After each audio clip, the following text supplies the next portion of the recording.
Tudingan kecurangan yang disampaikan calon Presiden Prabowo Subianto dan kubunya ternyata banyak yang tidak sesuai dengan fakta. Sedikitnya ada 5 poin tuduhan Prabowo yang mendapat bantahan dari pihak penyelenggara dan pengawas pemilu. Terjadi kecurangan yang masif, terstruktur. Tuduhan Prabowo Subianto yang menyatakan kecurangan masif dinilai tidak berdasar. Penghitungan di TPS yang transparan dan dihadiri saksi kedua belah pihak telah memperkecil kemungkinan terjadinya kecurangan. Tuduhan Prabowo menyebutkan KPU melanggar aturannya sendiri, terutama yang terkait daftar pemilihan tambahan khusus atau DPKTB. Faktanya, pemilih DPKTB dapat memilih di mana saja. Prabowo menuduh KPU tidak memeriksa ulang 5.800 TPS. Faktanya, KPU sudah memeriksa TPS-TPS bermasalah dan hanya 13 yang direkomendasikan untuk diulang. Capres nomor 1 ini juga menilai banyak pelanggaran pidana penyelenggara dan asing.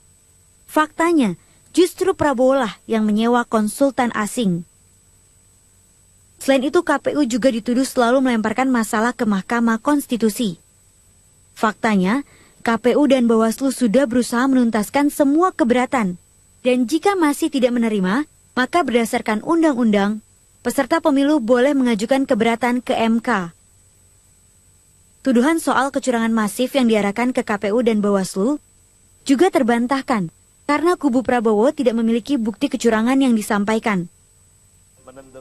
Komisioner KPU Arief Budiman menilai tuduhan pihak Prabowo tidak memiliki dasar sama sekali. KPU punya semangat transparan. Ya, jadi seluruh proses mulai dari pendataan pemilih, ya, kemudian proses penghitungan, proses logistiknya. Ya. Sekarang semua orang, ya, bukan hanya peserta pemilu, tetapi publik bisa mengakses itu dengan mudah.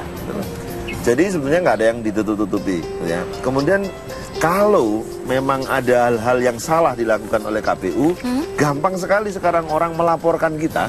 Bukan hanya ke Bawaslu, tapi juga ke DKPP. Ya. Nah, KPU tidak punya ruang sebetulnya untuk mengelak atas laporan-laporan itu.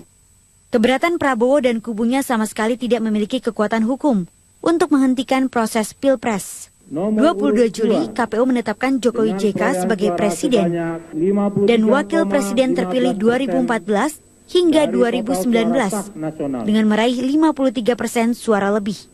Tim Liputan Metro TV.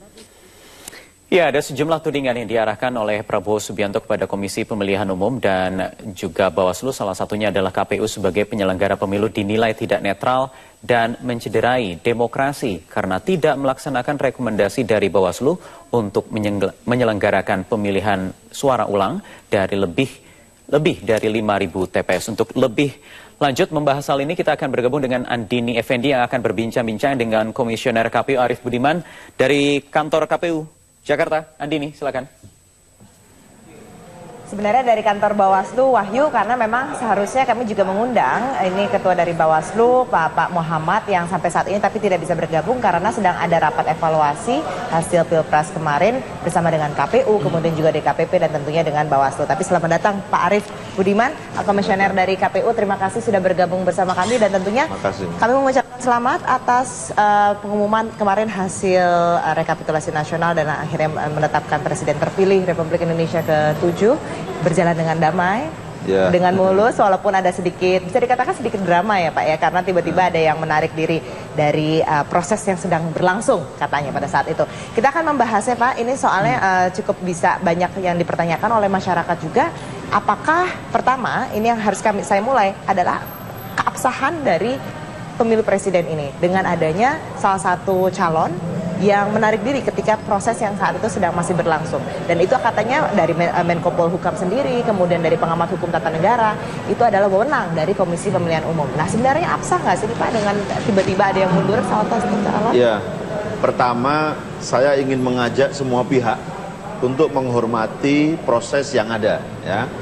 Penyelenggara pemilu menghormati peserta pemilu, kemudian peserta pemilu juga menghormati penyelenggara pemilu, masyarakat pemilih menghormati proses yang sudah dijalankan gitu ya.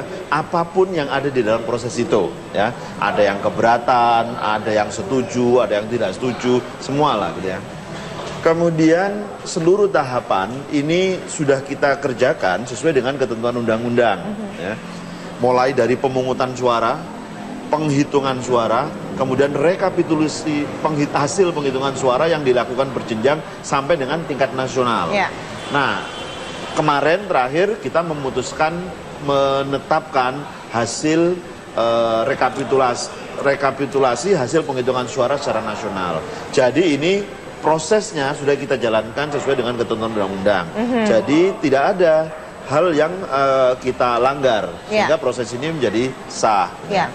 Kemudian yang kedua harus dipahami perjalanan kompetisi ini. Pertama ada pendaftaran pasangan calon, bakal calon pertama. Setelah itu kemudian ditetapkan oleh KPU menjadi calon presiden dan wakil presiden. Kemudian setelah itu ditetapkan menjadi presiden terpilih, yang akhirnya nanti akan menjadi presiden setelah ada proses pelantikan. Jadi sekarang itu statusnya adalah presiden terpilih. Hasil penetapan KPU. Tetapi putusan KPU ini dia menjadi final dan mengikat setelah dalam kurun waktu 3 hari yang diberikan sejak KPU menetapkan hasil itu. Kalau tidak ada gugatan ke Mahkamah Konstitusi, maka putusan KPU menjadi final dan mengikat. Nah soal gugatan itu Pak, rencananya kan nanti hari Jumat akan ada yang menggugat. Tapi sebelum kita ke sana, ini sebenarnya ada yang tidak mengakui nih Pak. Dari kemarin kalau kita dengar dari pidatonya Pak Prabowo Subianto sendiri, ini tidak mengakui KPU sendiri sebagai penyelenggara pemilu karena dianggap tidak adil, tidak transparan. Ya. Apapun yang kita lakukan, pastikan semua pihak bisa memberikan komentarnya ya, bisa memberikan pendapatnya. Apakah kami dianggap adil, kami dianggap fair, pasti masing-masing melihat dengan sudut pandangnya masing-masing ya. Tetapi KPU merasa bahwa semua hal yang harus dikerjakan oleh KPU karena itu otoritas kita, sudah kita kerjakan. Selama proses kami membuka ruang cukup lebar ya.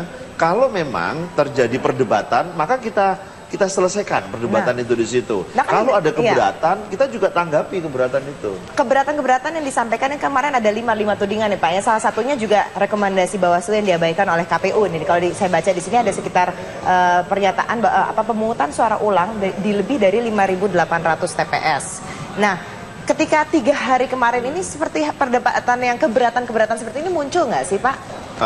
Pertama saya ingin mengklarifikasi soal rekomendasi dulu. Yang benar adalah surat pertama itu 17 TPS yang harus PSU.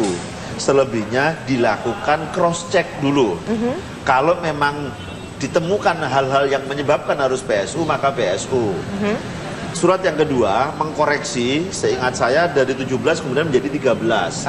Dan rekomendasi itu sudah kita jalankan. Jadi tidak ada rekomendasi Bawaslu yang tidak kita jalankan. Tahan dulu Pak, karena kita harus break terlebih dahulu. Setelah jeda pariwara berikut kami akan kembali lagi di Metro hari ini. Tetaplah bersama kami.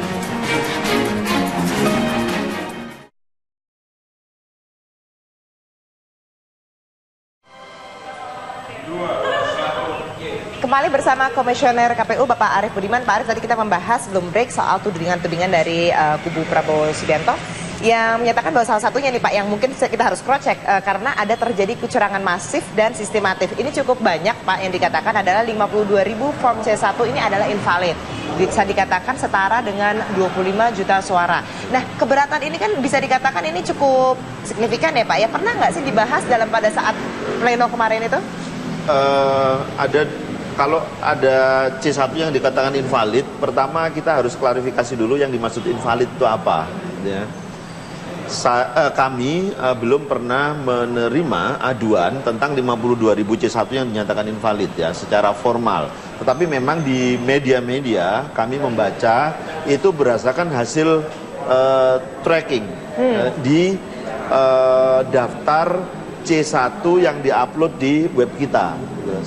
Tapi detailnya Ya. 52.000 itu ada di mana, di TPS mana saja, provinsi mana saja kita belum terima. Dan harusnya juga disampaikan kan Pak, kalau misalnya Ya, dan pasti banyak ini. kami akan merespon kalau Ya. memang itu disampaikan kepada kami secara resmi. Nah, ini juga yang rencananya pada hari Jumat nanti ini Pak akan dibawa untuk akan mengajukan permohonan perkara ke MK dari tim hukumnya Prabowo Hatta sendiri, dan dari KPU sendiri melihat ini bagaimana? Kayaknya kita tuh masih panjang sepertinya perjalanan ini Pak. Semua pihak harus menghormati ya apapun putusannya.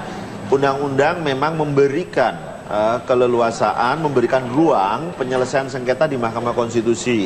Jadi saya juga ingin berpesan kepada semua pihak, selesaikan problem-problem, persoalan-persoalan itu di dalam ruangan. Ada ruang di KPU, ada ruang di Bawaslu, ada ruang di KPP. Jadi jangan selesaikan problem itu di luar ruangan dengan aksi, dengan anarkis gitu ya. Nah, kalau memang batas waktu tanggal 25 nanti memang ada gugatan sengketa hasil pemilu di Mahkamah Konstitusi, maka KPU harus menghadiri, menjawab, ya, harus menghadapi itu. Nah, kami sudah siap karena memang dokumen-dokumen sudah kami siapkan semua, dan itu prosedur standar sebetulnya ya. Ada atau tidak ada gugatan, seluruh dokumen sudah siap. Nah, sekarang di kantor untuk formulir DB dan DC seluruh provinsi dan seluruh kabupaten kota sudah kita siapkan. Itu Jadi juga, tinggal nanti kita tunjukkan saja. Nah, itu dia juga Pak, salah satu tudingannya juga menyebutkan bahwa ini KPU nih kayaknya selalu mengalihkan masalah lah ke Mahkamah Konstitusi. Pokoknya melempar bolanya nanti ke MK aja nih. Jadi sepertinya tidak mau bertanggung jawab lah gitu loh. Dengan wewenang yang dimiliki. Tidak. Ini adalah mekanisme yang harus ditempuh ya. KPU kalau ada problem di tingkat TPS, kita selesaikan di TPS. Kalau tidak selesai, maka naik ke PPS. Kalau tidak selesai di PPS, naik ke PPK. Begitu seterusnya, sampai kalau tingkat provinsi nggak bisa selesai, maka diselesaikan di tingkat pusat. Nah, semua hal yang disampaikan pada saat rekapitulasi kami jawab.